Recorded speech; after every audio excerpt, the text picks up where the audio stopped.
આપણે ત્યાં બહુ જૂનું સૂત્ર છે, દીકરી દેવો ભવ. ચૌધરી સમાજમાંથી સાગરભાઈ ચૌધરીને વિનંતી કરું કે આપના મંતવ્યો રજૂ કરશે. જોરદાર તાળીઓથી વધાવી. બોલો ભારત માતા કી. માં ભારતીના સંતાન છીએ અને માં ભારતીની ભૂમિ પર આપણે બેઠા છીએ ત્યારે જય ઘોષ બે હાથ ઊંચા કરી મુઠ્ઠી વાળીને થવો જોઈએ. બોલો ભારત માતા કી. બોલો ભારત માતા કી. વંદે વંદે વંદે.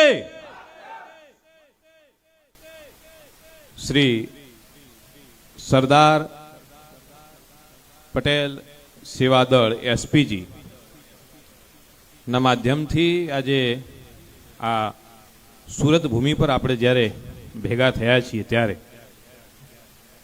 નામ લેવા જઈએ તો લગભગ જાહેર જીવનમાં હોઈએ એટલે ઘણા બધા પ્રતિનિધિઓના ચહેરાઓ ધ્યાનમાં આવે, એટલે દરેક સમાજના શ્રેષ્ઠીઓ અહીંયા ઉપસ્થિત છો ત્યારે આપ સૌને વંદન કરું છું, આપ સૌનું અભિવાદન કરું છું અને જે વિષય મૂકવાનો છે એ વિષય પર ત્વરિત આવું છું. અહીં વિષય છે કે સર્વ સમાજની ચિંતન શિબિર. એટલે મને એવું સમજાય કે ભાષણબાજી આજે આપણે કરવાની નથી, ચિંતન કરવાનું છે. હવે જ્યારે વિષય ચિંતન નો હોય ત્યારે ચિંતન સ્વથી શરૂ થતું હોય અને સ્વનું ચિંતન કરવાનું હોય ત્યારે સૌથી પહેલા આપણે આપણી ખામીઓ, આપણી ક્ષતિઓ ઉપર ધ્યાન આપવાનું હોય. અહીં ચિંતન સમાજનું છે, સમાજની ચિંતન બેઠક છે, સમાજની ચિંતન શિબિર છે. સમાજની કઈ ચિંતન, કઈ ચિંતા? તો દીકરીઓ વિશેની ચિંતા. એટલે મારી અને તમારી નહીં, દીકરીઓની ચિંતા છે. દીકરીઓનું જે પ્રશ્નો છે એનું આપણે ચિંતન કરવાનું છે.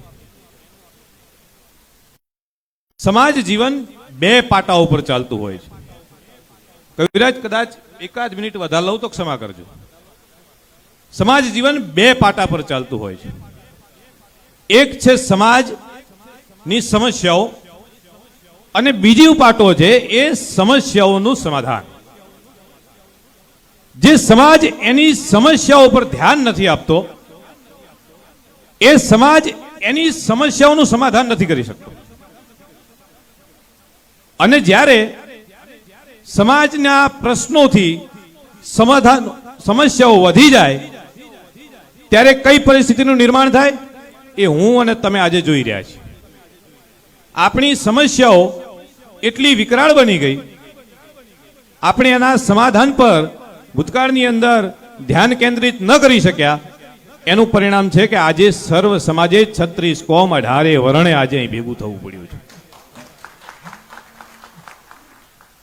હવેનો સમય છે કે આપણી સમસ્યાઓ અને એના સમાધાન પર આપણે સૌ સાથે મળીને ધ્યાન કેન્દ્રિત કરીએ અને જેમ બને તેમ વહેલી તકે આપણી પાસે જે સમસ્યાઓ આવીને ઊભી છે, આપણી સામે જે પડકાર આવીને ઊભો છે, આપણી સામે જે પ્રશ્નો આવીને ઊભા છે એના સમાધાન તરફ આગળ વધીએ. તો ફરી પ્રશ્ન એ થાય કે પ્રશ્ન કોનો, સમસ્યા કઈ? તો દીકરીઓની. આપણે એ સમજવું પડશે કે આપણે આપણા ઘરની અંદર રહેલી લક્ષ્મીને કેટલું પ્રાધાન્ય આપીએ છીએ. મારે પ્રશ્ન પૂછવો છે, આમાંથી કેટલા એવા પ્રતિનિધિઓ છે કે જેમની ઘરે 22-23 વર્ષની અપરિણિત દીકરી હોય? જે હોય હાથ ઊંચો કરજો જરા. અપરિણિત ઘેર દીકરી હોય એવા કેટલા વડીલો છે? આપણે બધાએ ઘરે દીકરી છે, અપરિણિત છે, સવારમાં રોજ ધંધાર્થે જઈએ છીએ, નોકરીએ જઈએ છીએ, ત્યાં પણ કમાવા માટે જઈએ છીએ, અર્થ મેળવવા માટે જઈએ છીએ, લક્ષ્મી મેળવવા માટે જઈએ છીએ. એ લક્ષ્મીને જઈને પગે લાગીએ છીએ કે નહીં? લાગીએ છીએ. દર ધનતેરસ આવે છે, મુરબ્બી શેખાવતજીએ વાત કરી સનાતન ધર્મની. દર વર્ષે ધનતેરસ આવે છે, બધાય ભેગા થઈએ છીએ, ઘરમાંથી ધનની પૂજા કરીએ છીએ. ઘરમાં એક લક્ષ્મી બેઠી છે, એક દીકરી બેઠી છે. રોજ સવારે પોતાની દીકરીને પગે લાગીને નીકળવા વાળા પિતા કેટલા છે? હાથ ઊંચા કરજો.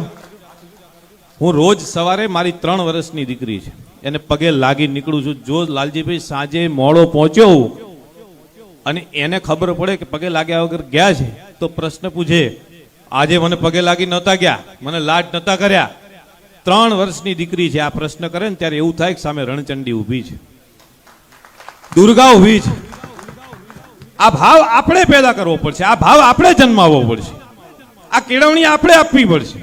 અહીં દરેક સમાજ બેઠો છે, દરેક સમાજની શૈક્ષણિક સંસ્થાઓ છે ને, આપણે આપણી શૈક્ષણિક સંસ્થાઓના બોર્ડમાં શૈક્ષણિક સંકુલો પેદા કરી નાખ્યા.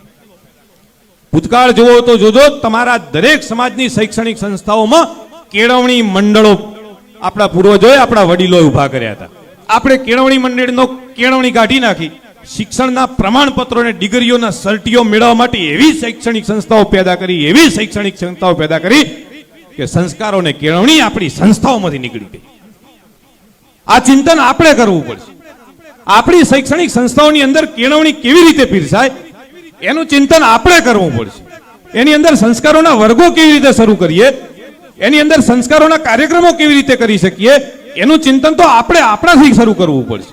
અહીં દરેક સમાજના પ્રતિનિધિ બેઠા છે, આપણે એટલું તો કરી શકીએ ને કે આપણી શૈક્ષણિક સંસ્થાઓની અંદર સનાતન ધર્મની, હિન્દુ સમાજની જે દીકરીઓ આવે છે, ગમે તે જ્ઞાતિની હોય, એને અઠવાડિયે એક દિવસ, 15 દિવસે કે મહિને એકાદ સેમિનાર આપણા શૈક્ષણિક સંસ્થાઓની અંદર આપણે સ્પેશિયલ આપીએ, ધર્મનું જ્ઞાન આપીએ, સનાતન ધર્મના પુરાણો, ઉપનિષદો એનું માહિતી આપીએ, તો પણ આ દશા આપણી ના આવે. મારા મીડિયા પ્રતિનિધિ મિત્રો, હું પત્રકારત્વમાંથી આવું છું. ડિબેટોની અંદર વાપો કરતા હોઈએ છીએ કે પ્રેમના વિરોધીઓ છે, પ્રેમ લગ્નનો વિરોધ કરે છે. આ સનાતન સંસ્કૃતિને તમે શીખવાડશો કે અન્ય ધર્મો શીખવાડશે કે અન્ય પ્રતિનિધિઓ શીખવાડશે કે પ્રેમ કોને કહેવાય? અમે કૃષ્ણની ધારામાંથી વહેતી રાધામાંથી પ્રેમ મેળવ્યો છે, અમે મીરામાંથી પ્રેમ મેળવ્યો છે, અને રાવણની અશોક વાટિકામાં એક ભૂમિજ લઈને બેઠેલી માં ભૂમિજાના દીકરાઓ છીએ, અમે એમાંથી પ્રેમ મેળવ્યો છે. અમને પ્રેમ શબ્દની પરિભાષા ન શીખવાડો.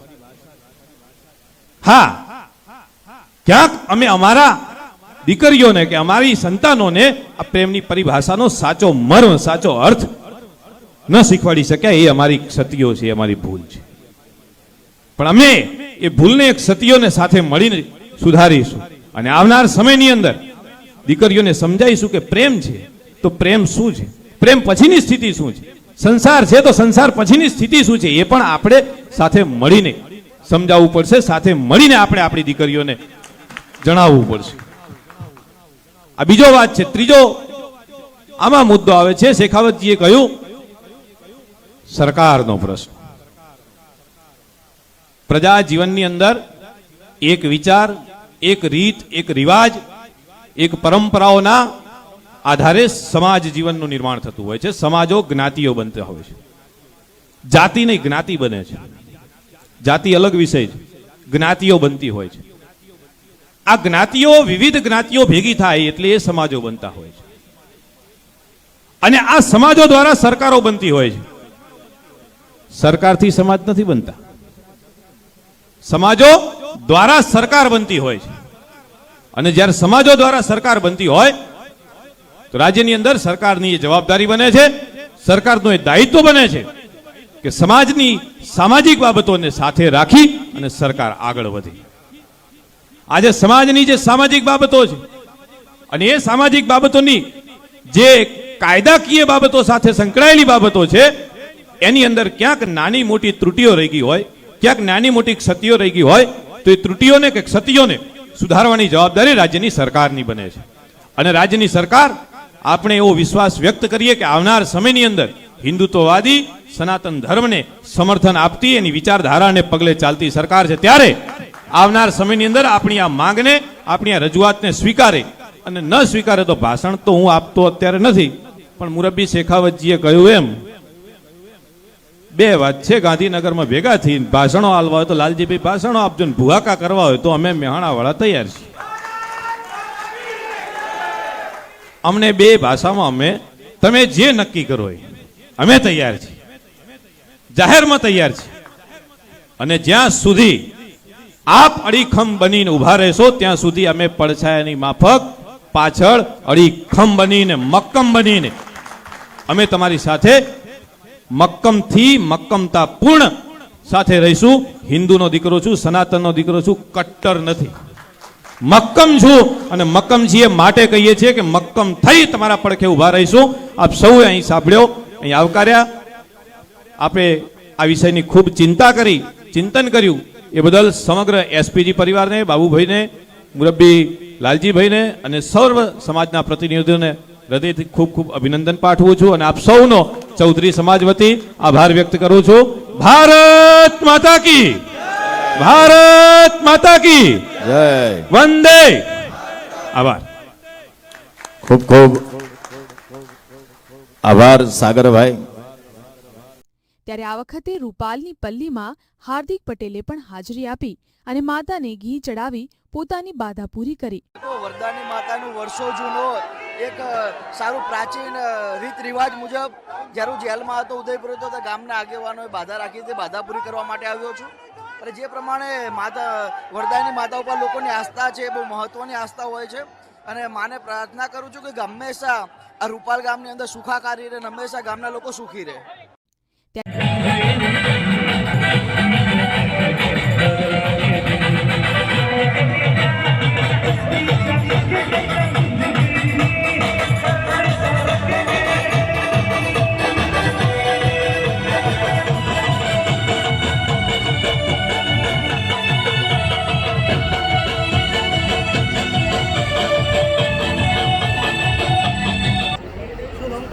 રાધેશ્યામ રૂપાલપલ્લી. અહીંયા એક સરસ મજાનું બીડું રાધેશ્યામભાઈ અમદાવાદ પરંપરા બદલ્યા વિના શુદ્ધ ઘી બચાવવા પ્રોજેક્ટ માટે ખુશ થઈ રજા આપો. રૂપાલપલ્લીનું શુદ્ધ ઘી બચાવો પ્રોજેક્ટ અહીંયા સરસ મજાનો રાધેશ્યામભાઈએ કરેલ છે. પણ એક ગુજરાતની આદિ અનાદિ પરંપરા પણ એક આમનો એક એવું કહેવું છે કે ઘી જે રૂપાલ ગામની અંદર જે ઘી નીચે પલ્લીમાં ઘી ચડાવે છે અને નીચે વેડફાય છે ઘી, એ જો સારા કાર્યમાં વપરાય એક એવો એમનો ઉદ્દેશ્ય છે. આ ઘીનો પ્રસાદી ખાય જ્યારે પલ્લીમાં ઘી ચડે એના પછી ઘી નીચે વેડફાઈ જાય રસ્તા ઉપર, તો એ ઘી ના વેડફાય અને એનું સરસ મજાના પ્રસાદી માટે વપરાય અને ગરીબ વર્ગ વિકલાંગ માટે પ્રસાદી થઈને પ્રસાદી સરસ મજાના ભૂખ્યા ભિખારીઓ એમને તો એક રાધેશ્યામભાઈનું સરસ મજાનું બીડું છે. તો આ માટે નોંધ લેવી અને કદાચ કોઈને પણ વિચાર આવે તો એનો વિચાર અહીંયા વ્યક્ત કરવો.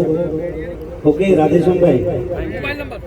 અને મોબાઈલ નંબર રાધેશ્યામભાઈ નો મોબાઈલ નંબર 70-16-15-94-50 70-161-59-450 એમનો મોબાઈલ નંબર છે. તો અવશ્ય કોન્ટેક્ટ કરો. અને આજે ખરેખર અમારા નાયક સમાજ વિસનગર